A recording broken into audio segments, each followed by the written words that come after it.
Tonight, what we know about the coronavirus in Canada. You've got questions, and we've gathered some straight answers. You shouldn't be changing what you're doing at all. Plus, the Canadians stuck in Wuhan and the Saskatchewan lab in search of a vaccine. Reflections on Kobe Bryant's legacy, new details from the helicopter cockpit. With the specter of explosive testimony, Republicans defend Donald Trump in the U.S. Senate. And 75 years after the liberation of the Auschwitz death camps, 2 Canadians who survived now return in solemn remembrance. This is The National. Just weeks ago, it was largely unknown. At this moment, it's uncontrolled. The outbreak of the new coronavirus shows no signs of stopping. It has appeared in at least a dozen countries. Canada now has 2 cases, China more than 4,000, and 106 of them deadly. Tonight, we have full coverage. We're going to take you to the heart of the outbreak in China, where fear and criticism is growing, and where Canadians are trapped in an unprecedented attempt to lock the virus down.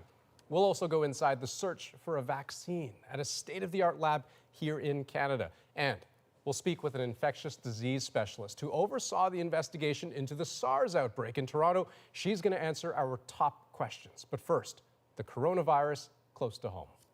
So 1 Canadian case is confirmed, the other presumed. Christine Birak shows us what links them and what could link them to more cases.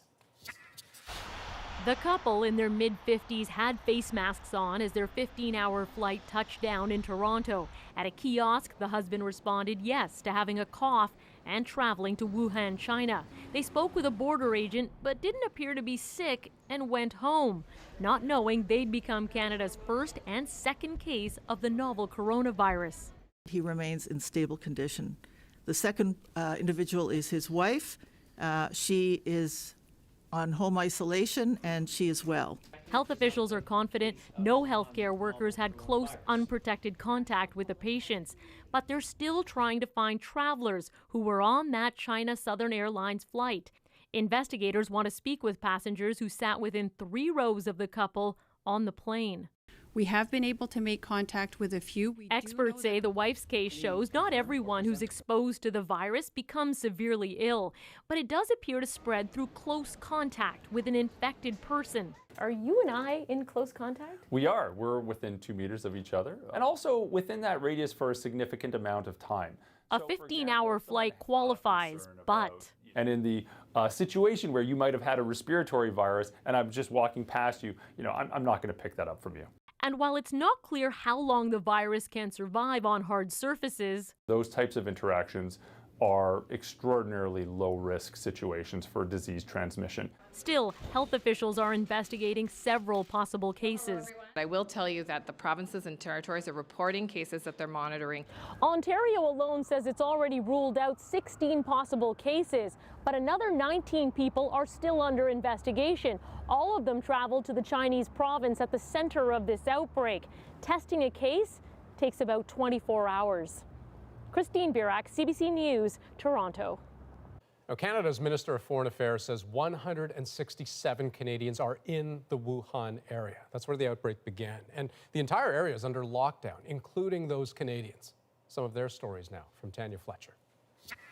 This is a gate to our community, our apartment community, and normally at this time in the morning, it should be completely rammed with cars. Lauren Williams is from Metro Vancouver. She and her husband have lived in Wuhan for 5 years. But with a 2-year-old son and a baby due in 3 weeks, they're worried. It's a private maternity hospital in the city, but it's on the side of the city that this outbreak has started in. So even just getting there, those roads around that hospital are totally closed now.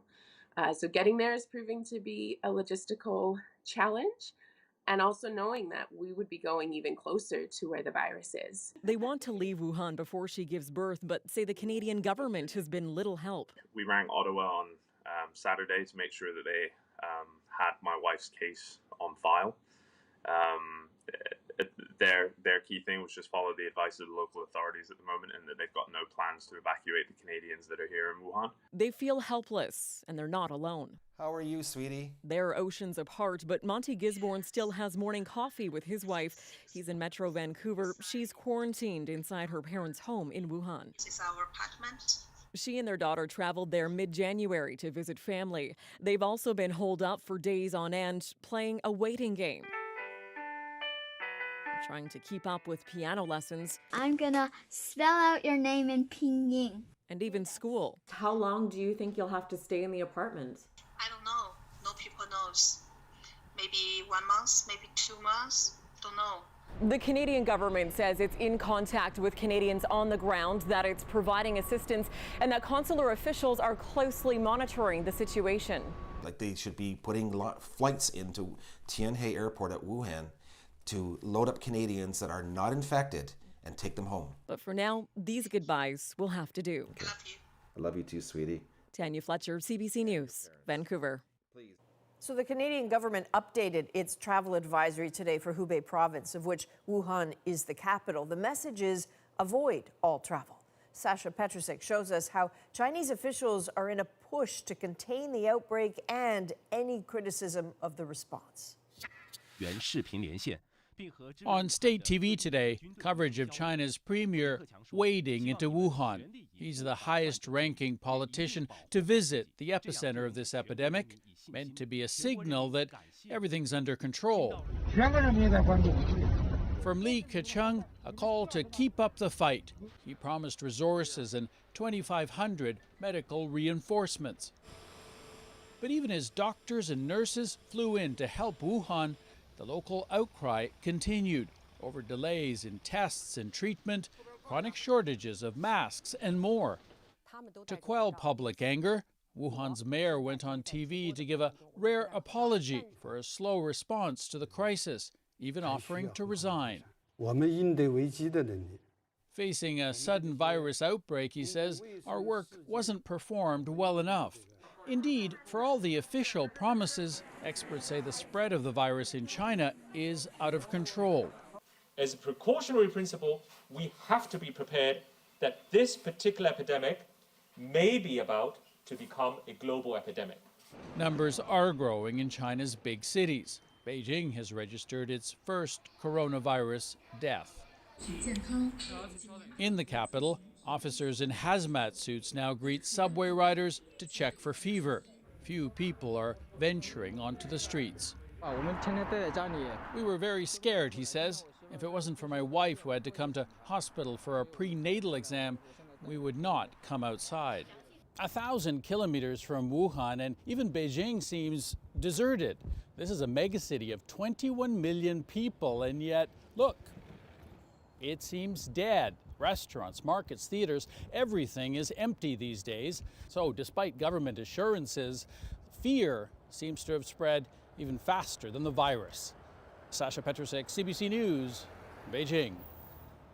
Okay, now we have joining us infectious disease specialist Dr. Alison McGeer. And Dr. McGeer, you're also someone who's on the front line during the SARS epidemic. Sadly. Of 2003. So there's a fine line to walk between informing people of what's happening and alarming people needlessly. So let me ask you the question, how concerned should Canadians be right now? So I think you need to divide that into two pieces. For me, leading my day-to-day life in Toronto, going to work, not concerned at all. No coronavirus here, no need to worry about anything. We've watched people coming in, everything's fine. For the longer term, with what's going to happen to this, that's much more uncertain. You're allowed to be worried about that. But nothing much is changing at the moment. We really have to wait about 10 days to see what effect those very strong measures that China put in last week have to know where it's going. And just talking about effects, I mean, I'm thinking even for someone who is infected, the way that they are affected by the virus can vary, right, between different people. Who is and who isn't particularly vulnerable, would you say? So as always, when you have an infection for which everybody is susceptible, the older you are, the less well your immune system works, the harder it is. But, you know, there's also some intrinsic variability. So we hear about deaths in China every day, but we also know that neither of the two people who've come to Canada are seriously ill with it at the moment, and one of them seems to have recovered completely. So really wide range, and we don't know yet what the distribution is going to be of that. Okay, Dr. Marie, don't go too far, because a little later in the program we're going to talk again, and I have a very specific question about masks that I want to ask you. But also, coming up, what it takes to create a vaccine. We get access inside a high-risk Canadian lab working on that very project. That's in about 20 minutes. To a remarkable scene today at a place of historic evil. Survivors of the Auschwitz death camp marked the 75th anniversary of its liberation. There are few who remain now, but at the place where more than 1 million people were killed, the living once again reminded the world never again. Margaret Evans is there. It takes courage to walk with ghosts, but that's what those who survived Auschwitz did today, laying wreaths at the camp's wall of death. It also takes courage to recall such horrors in front of a watching world. That's Sheva Dagan sharing the indignity of having her head shorn. A criminal hand took my crown of hair away, she said, and turned me into a sad and pitiful creature. No longer. Testimony after testimony punched right through time, unearthing sorrow, but plenty of anger, too, that anti-Semitism has been allowed to rise again. People didn't learn, and it's very sad for me to see that we're starting all over again. My whole family is destroyed. Canada's Eva Shaneblum was 16 when she arrived at Auschwitz, the only member of her family to survive. I really didn't want to come here, but I wanted to be a witness, so people will see me maybe. See, over there's a kitchen. Johnny Jablon, 94, is another Canadian orphaned by Auschwitz. How do you feel? I'm talking about different person, right? Because if I would talk about me, I couldn't. His grandson Daniel is traveling with him, although he has trouble keeping up. I know you're 47, but we have 90-year-olds with us, you know? This is your mother, who was murdered here, as you can see. Passing the torch of memory onto the next generation. He was murdered where? Do you remember? Has become imperative for the survivors. As night fell, the world leaders who gathered here walked the train tracks that carried so many to their deaths and pledged the same. Margaret Evans, CBC News at Auschwitz-Birkenau. Let's turn now to Los Angeles, where the death of Kobe Bryant in a helicopter crash yesterday has triggered an outpouring of grief, and where we are learning more about the crash itself. Kim Brunhuber has more. There are flowers, of course, and balloons, but also basketballs, even sneakers. Thousands made the pilgrimage to this new shrine outside the Staples Center, home of the LA Lakers, everyone with their own connection to Kobe. Yvonne Mendez says she attended Bryant's first game as a Laker and was there for his last. I met Kobe when he signed with the Lakers years ago. What can I say? He was an incredible man. So many messages in Spanish. Kobe had a special bond with Hispanic fans. He even learned the language. That's why the Mascareña family came, to return the respect he showed the Latino community. I mean, our wedding was Laker theme. First baby shower for him was Laker theme. I mean, we're Kobe diehard fans. Meanwhile, at the still smoldering crash site, a search for answers. To Echo X-ray. A recording of the communications between the helicopter and the air towers along its route offer few clues. All seems normal. Then, You're still too low level. The pilot advised they were climbing to avoid a cloud layer. When ATC asked what the pilot planned to do, there was no reply. the pilot had obtained special permission to fly in that morning's fog. I guess we'll know in time, but whether it was a fog or whether it was a mechanical problem, but they should have never been flying in that area in the fog. Jonathan Arroyo doesn't care how the crash happened. He lost a hero who founded a charity to help homeless people like him. I've been on the street, I've been through a lot of stuff, and Kobe being there for the homeless and all this extra stuff, you know, it just meant a lot. To me, he was an angel.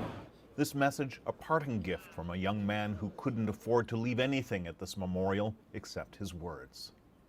Kim Brunhuber, CBC News, Los Angeles. Now, Bryant's death was announced almost immediately yesterday. We also learned that his 13-year-old daughter was on board. But there were 7 others on that helicopter too, including pilot Ara Zobayan, college baseball coach John Altobelli, his wife Carrie, and daughter Alyssa. Christina Mauser, an assistant girls basketball coach at the Mamba Sports Academy, was on board as well, and mother and daughter Sarah and Peyton Chester. It was a year ago that Juan Guaido, Venezuelan opposition leader, swore himself in as interim president. Dozens of nations, including Canada, recognized and supported him, in part believing that would be the moment the regime of Nicolas Maduro ended. It didn't. Maduro's grip on his impoverished nation is only tighter, and Guaido is banned from leaving the country. But he left anyway, and we met this morning in Ottawa.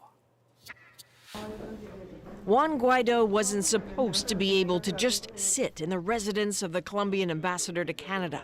He wasn't supposed to get out of Venezuela at all, but he slipped out and has been on tour openly asking for help. Con firmeza. He went to Davos, but did not get a meeting with his highest profile supporter, Donald Trump. That was noticed. He made more European stops, pushing for more sanctions against Nicolas Maduro. He's not getting those. He sometimes got crowds and always got the question, what happened? A year ago when we met, so many people were so sure that change was coming right away. Are you surprised it didn't work?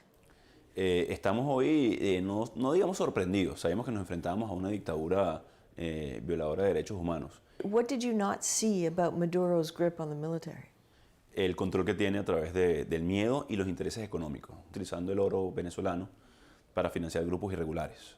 Lo están utilizando para entregárselo a los militares, entonces los convierten en cómplices. O sea, hay un incentivo económico ahí para sostener a la dictadura. Guaido did not win over the military as he hoped or promised. Que ya tenemos 3 puntos de acopio. He also promised change and control and international aid fast and couldn't deliver. So while Venezuela's economic collapse continues, frustration builds, and now a new challenge. Weeks ago, security forces tried to prevent him from entering the National Assembly for a critical vote. He knows his influence seems to be fading. You're going to go see the Prime Minister? Yes. Fractures in the opposition are real. So are the threats waiting for him at home. How are you going to get back into the country, and what happens to you when you do? Va a ser un riesgo sin duda a la entrada. Hay riesgo de cárcel, de desaparición forzosa, pero lo vamos a hacer. Juan Gerardo Guaidó. And when he returns, what's he taking with him? Possibly the satisfaction of a moment like this one in the House of Commons today. Support sounds good, but what does it change? Juan Guaido may have wanted Canada to impose new sanctions on Maduro or offer more concrete measures. That didn't happen. He will soon head home to quite possibly a dangerously cold reception and a country still in urgent need. At the center of Donald Trump's impeachment hearing today, the president's former national security advisor. John Bolton's been out of Washington for 4 months, but leaked pages from his new book could turn the trial on its head. Other Republicans will join those of us who think we should hear from John Bolton. Plus, a Canadian Olympian cleared of cheating after testing positive for a banned substance. The surprising way the drug got into her system. And we take you inside the Canadian lab working on a coronavirus vaccine. We're back in 2.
Welcome back. As if Donald Trump's impeachment trial wasn't dramatic enough, a surprise revelation rocked today's proceedings. Trump's former national security advisor has written a book. And as Paul Hunter tells us, leaked excerpts suggest he is directly contradicting the president's version of events. He has loomed over the impeachment process almost from the get-go. John Bolton, Donald Trump's former national security advisor, once privy to White House conversations, public and private, and someone whose testimony Donald Trump has said he'd block if it ever came to that. Now Bolton's story is out there anyway, on the front page of the New York Times. This is stunning. It goes right to the heart of the charges against the president. Bolton's written a book, not yet on sale, but apparently leaked to the Times, which says that in it, he takes a key aspect of Trump's defense on impeachment and shreds it. At issue, whether Trump tried to pressure Ukraine's president into investigating Trump rival Joe Biden by withholding U.S. military aid to Ukraine as leverage, abusing the power of the presidency. An allegation denied again today on Capitol Hill as Trump's lawyers defended him at the impeachment trial. There was no linkage between security assistance and investigations. But Bolton's book reportedly says precisely the opposite, that Trump told him directly he was withholding aid for that reason. Republican senators who've been backing Trump on impeachment have rejected calling witnesses at the Senate trial, but with word of Bolton's book, some now waver. I think it's increasingly likely that other Republicans will join those of us who think we should hear from John Bolton. As for Trump today on Bolton's allegations, false, he said.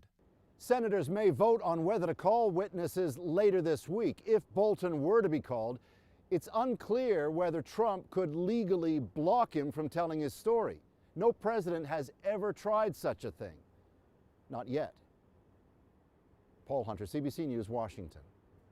Okay, now to some other stories making news across Canada tonight.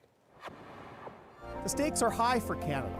The country needs a strong Conservative Party. We need strong leadership to unite our party, take the hyphen out of being a Conservative, and ensure we grow our movement to win. Ontario MP Aaron O'Toole has officially launched his bid to succeed Andrew Scheer. The former Veterans Affairs Minister says he's entering a battle for, in his words, the heart and soul of the Conservative Party. In the 2017 race, he placed third behind Andrew Scheer and Maxime Bernier.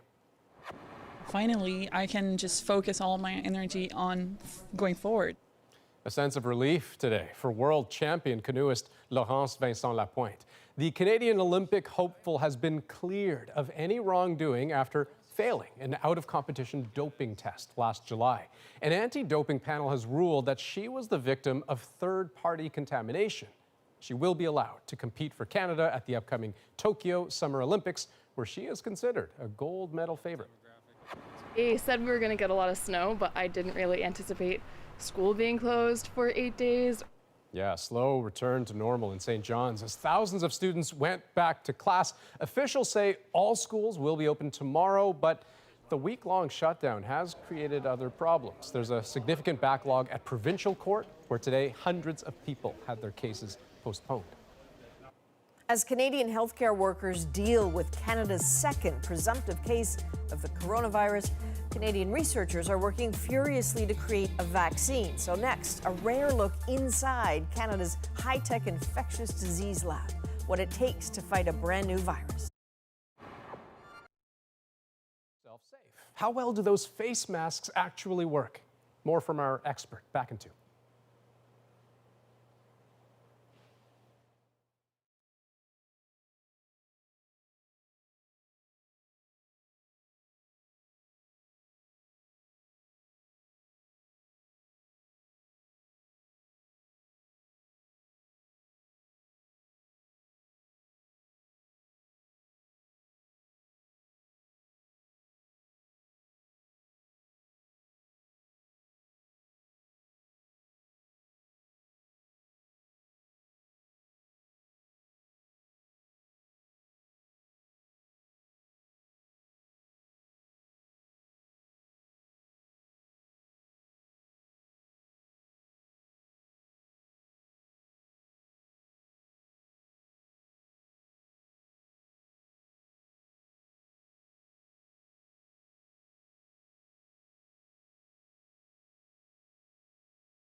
You're looking at an electron microscope image of the first isolated case of the new coronavirus. It may be traveling fast, but so is the medical science around it. Its genome sequenced by Chinese researchers in a matter of days. But the hunt right now for a vaccine is global, and one high-tech lab in Saskatoon is part of it. Bonnie Allen got an inside look at that effort and the pace at which they're moving. This is one of the largest and most advanced infectious disease research centers in the world. So we always wear in our labs 2 sets of gloves. Daryl Falzerano is the lead investigator in the search for a vaccine. This is a containment level 3 lab at Vito Intervac, where we would work on viruses like the novel coronavirus from China. Scientists are making their own synthetic version of the novel coronavirus in order to begin research. But having a case in Canada may improve our access to getting virus, which is a lot faster than reconstructing it ourselves. Correct, or even... Recently, this lab developed a vaccine for a coronavirus that killed 10 million pigs in North America. And scientists also worked on a potential vaccine for SARS. So SARS came, spread globally, and then went away very quickly, and there was never another case. So far, it looks like a SARS vaccine would not protect against this novel coronavirus. We don't know that for sure yet, but that's sort of the general feeling at the moment. But information from that research will be useful. All of the air, all of the water, all of the waste has to be treated before it leaves the building. This sophisticated lab costs $18 million a year for its research. In order to actually manufacture vaccines, it would need more money. Because we don't have capacity in the country, or not as much as we used to have. So when these situations like this one arise, we have to go to other countries to get our technologies manufactured in those countries. So it's really a bottleneck right now for public research like ours. The goal for now is to create a vaccine prototype within 6 to 8 weeks, then test it on animals. So everyone can work as hard as they can and as fast as they can, but certain processes take a certain amount of time. Human trials are at least a year away. Bonnie Allen, CBC News, Saskatoon. Okay, and joining us once again, as promised, infectious disease specialist Dr. Alison McGeer. And Dr. McGeer, I'd like to pick up where Bonnie left off, and that is the timeline for a vaccine to even reach human beings. If it's going to take so long, what's the point? Well, there's 2 points to it, actually. The first is that there's still a concern that this might turn into a pandemic, that we might have to learn to live with this virus. And obviously, if we have to do that, we want a vaccine and we want it quickly. So, with preventive things, sometimes you have to invest and then walk away from them afterwards, as we did with the vaccine against SARS when people started developing that. This doesn't mean it's not the right thing to do. But the second thing is that, this is the third coronavirus, right? The third time we've seen the emergence of a new virus. SARS, MERS. MERS, and this one. So it's going to happen again. And one of the possibilities as we develop these vaccines is that we'll get a vaccine that will likely work against the emergent viruses. So a piece of the goal of this is to try to make a general coronavirus vaccine so that if this happens again, we're ready to go. In the meantime, how cautious should people be in public places, in Canada, around other people? Well, there's a lot of influenza out there and you don't want it. And that means you should be washing your hands. You should be keeping your hands away from your face to the extent you can. You should be staying home when you're sick to be nice to people. But otherwise, you shouldn't be changing what you're doing at all. And this applies to, packed places, whether it's a grocery store, subway, or even a packed plane. Your advice would be the same. What you got to think about is we're talking about 3,000 cases in China. 1 billion people live there. Okay, so your chance of actually meeting up, even if you were in China, your chance of meeting up with somebody who was infected is really less than the chance that you're going to get hurt in a car accident on your way home tonight. I have to ask you about masks. We're seeing them more and more. There are businesses that have reported selling out entirely of masks. What's your take on that? Well, so we know that if you have an infection and you have to go out and you wear a mask, that will help reduce the amount of virus that is shed around you and may protect other people. The data on how well a mask protects you if somebody in front of you is infected are much weaker, really not very convincing at all. There's a little bit of evidence, and that evidence, as you see, is enough to persuade some people. And it's also very cultural. In Southeast Asia, a lot of people wear masks much more frequently than we tend to do in North America. Okay, we'll leave it there. Dr. McGeer, thanks very much. Pleasure. So those are some of our questions. We'd certainly like to hear yours. So please send us your issues, your questions. We're going to try to answer them over the coming days and weeks. You can email us at thenational@cbc.ca. This is World Holocaust Remembrance Day, a day when people around the world stop and promise never again. It left a wound in me which never healed. But in Germany, of all places, Jewish people are experiencing a rise in anti-Semitism and anti-Semitic violence.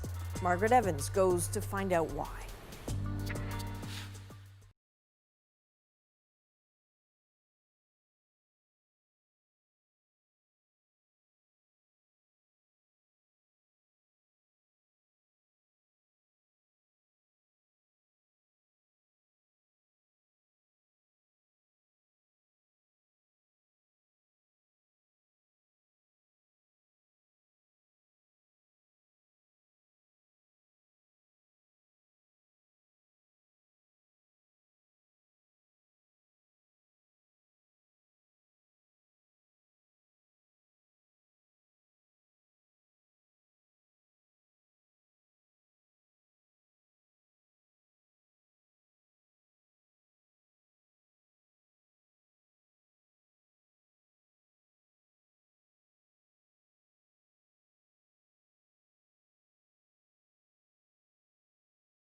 And that is how the service of remembrance concluded today at Auschwitz. A huge crowd making the long, sad walk through the camp where more than 1 million people were murdered, most of them Jews. The end of the service, but not the end of the story. 75 years later, many believe it's not enough to mark the pain, the suffering, the magnitude of the crime. A warning is also necessary about an ominous rise of anti-Semitism in Europe and a growing debate over what's driving it. Margaret Evans has the view from Germany.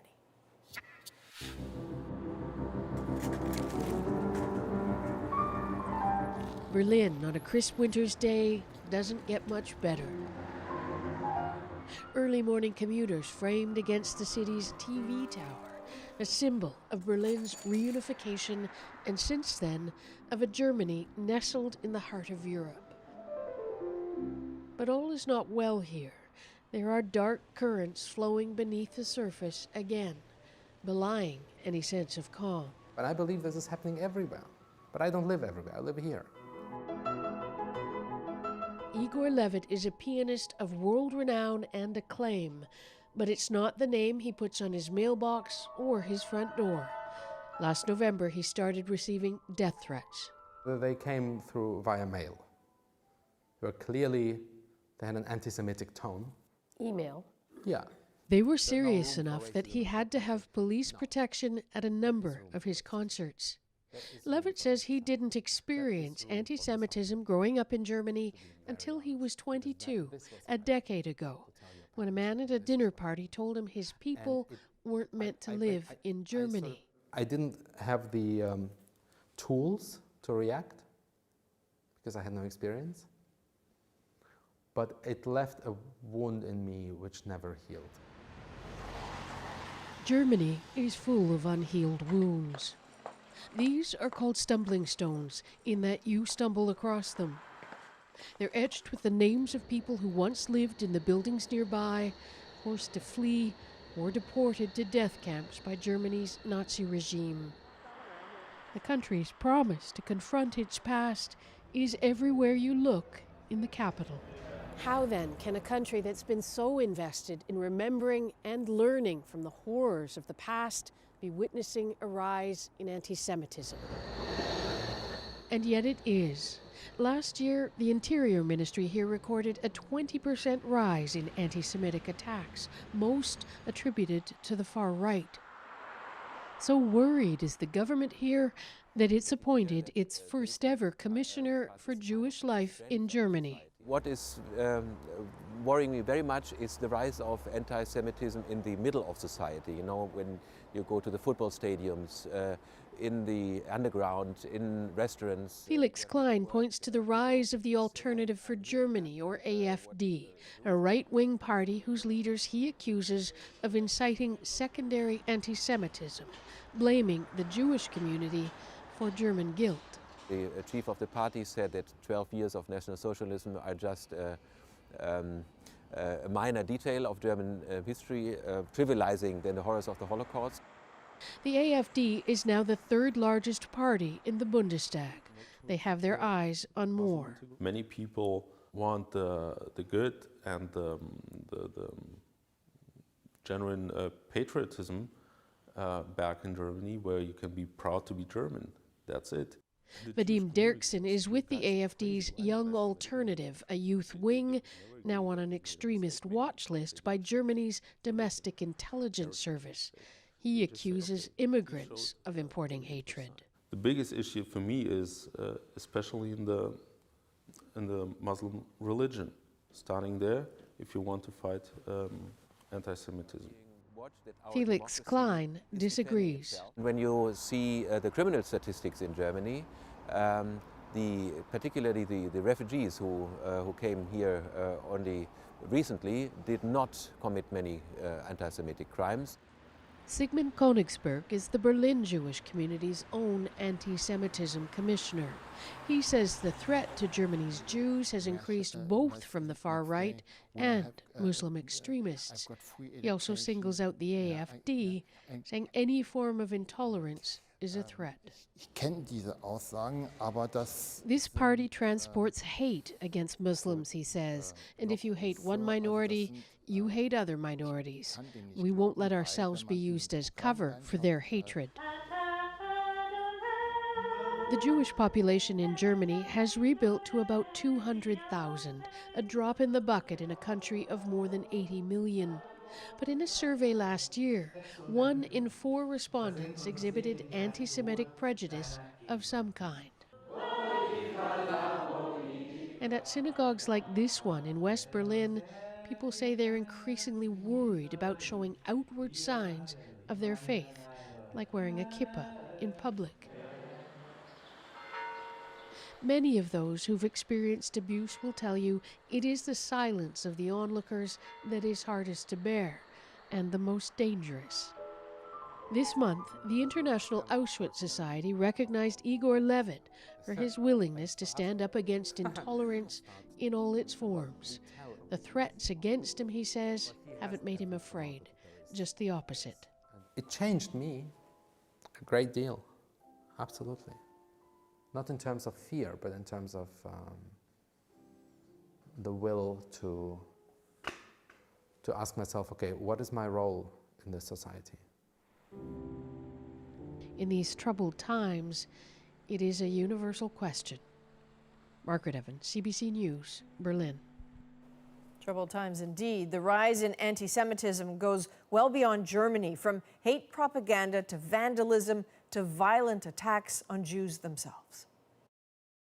The French government says acts of anti-Semitism in that country rose 27% last year, 687 incidents compared to 541 the previous year. In Britain, too, a Jewish charity found there had been 892 incidents in the first half of 2019. That is 10% more than the same period in 2018.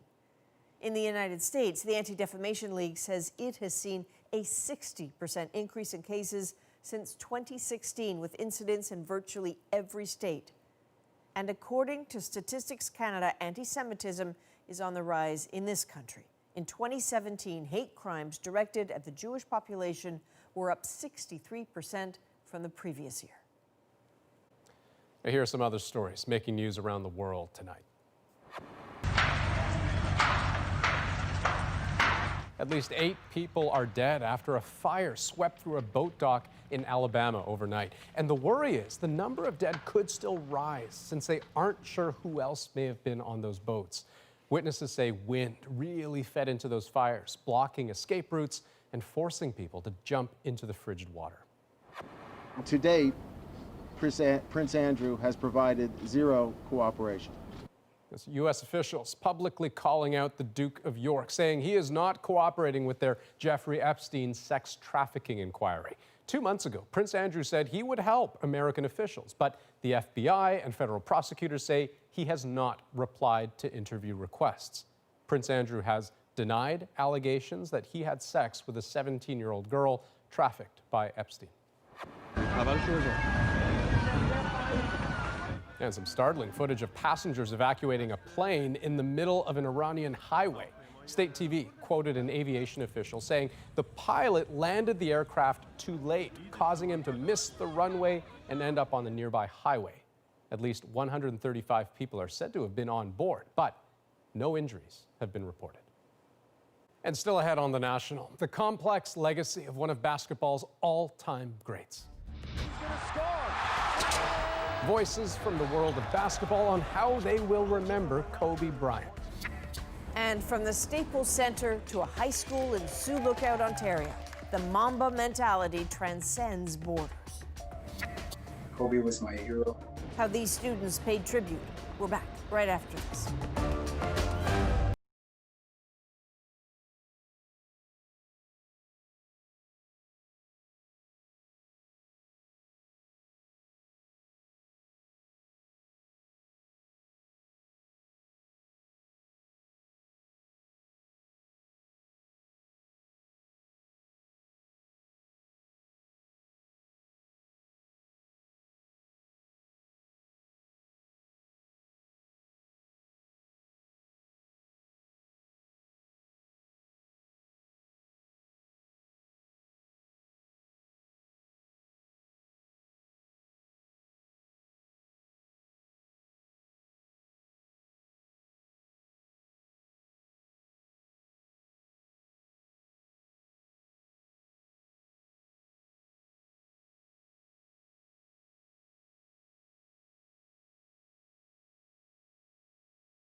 I'm just waiting for someone to tell me this isn't real. From the Staples Center where he starred to the high school where he got his start. You know, Kobe wasn't just an athlete, he was a thought leader. The death of a basketball legend has hit hard. This is LA. Fans have come here in droves. Well, a short distance away, this mural popped up overnight. That's Kobe Bryant and his daughter, Gianna, who also died in the crash. Fellow players are hurting too. On the court, many wrote Bryant's name on their shoes. And this was yesterday as the Lakers returned home to LA. But Bryant's legacy, all told, is a complicated one. We asked 3 people from the world of basketball to reflect on his life. When I think of Kobe Bryant, there's only one word that comes to mind: relentless. Kobe goes around, reverse layup is good. A little bit of vintage Kobe. Here is his second free throw to pass Jordan. It's good. In every way, every day, and everything he did. He took that same passion and drive and put it into so many other parts of his life and showed that he was a fully formed human being. How many people have held Larry, the NBA championship, and Oscar, the Academy Award? Hey, Bryant! There it is! Unbelievable stuff tonight. Bryant on the move with the jumper. What a finale for Kobe Bryant. I don't know if there's another athlete that can have such a graceful exit.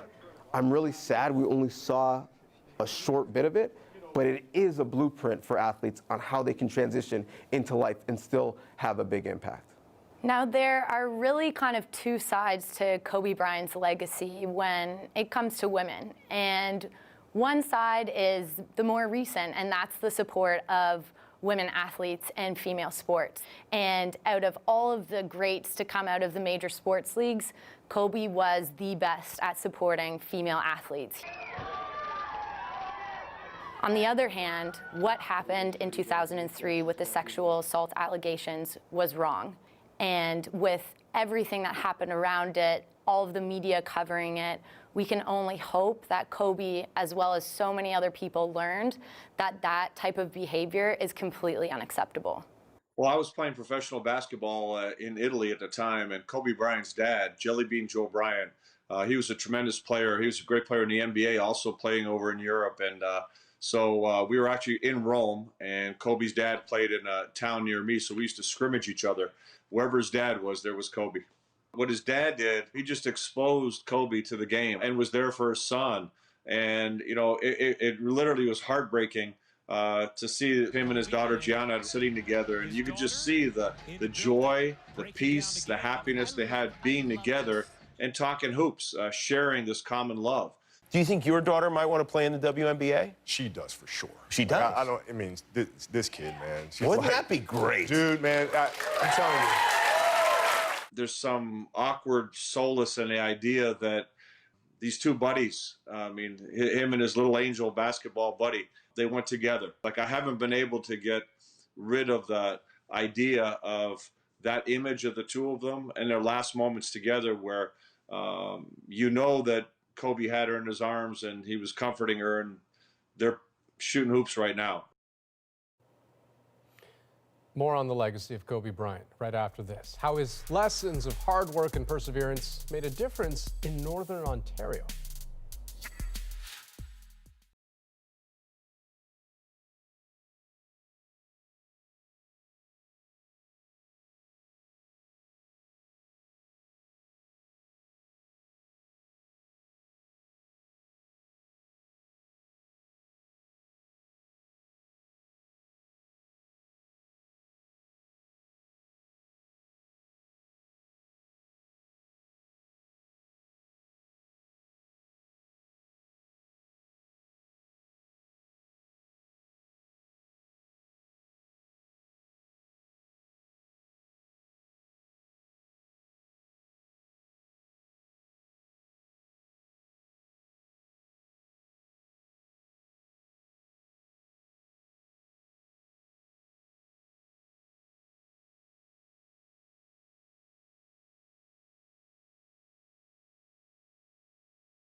Sioux Lookout in northwest Ontario is a long way from Los Angeles, just over 3,500 kilometers to be precise. But the death of one of basketball's greatest stars hits real close to home there.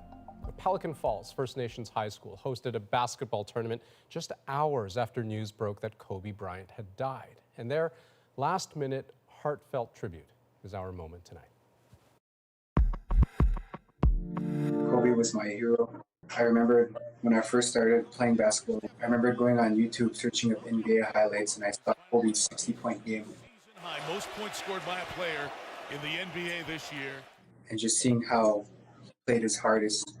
Scott Haynes, who was the tournament organizer, and I said, Scott, this is what happened, and then we agreed we would have a moment of silence before the championship game. A lot of the kids looked up to him and knew right away some of the kids would be affected by it. Bryant was all about developing and introducing the sport into all communities, and through his foundation and the work that he was doing down there, we're up north just trying to develop the game even in the northern remote communities. Whether it was in basketball or life, he helped me mentally and physically. Watching his highlights made me want to be better. You know, something that I've learned over the years, and I think this is generally true for everyone, and maybe especially for someone like Kobe Bryant, is that you never know who's watching you. Who's watching your big moments, your small moments, and who may be looking up to you. And that seems to me like a sort of clear example. Well, those, what we heard from those kids too is that it was exciting. The tournament was exciting for them. They were glad to be there on the way back. That's all anybody talked about was Kobe Bryant. And when you're a kid, especially, your heroes are not supposed to die. They're just not supposed to. They're larger than life and they're supposed to stay that way. That is a national for Monday, January 27th. Good night.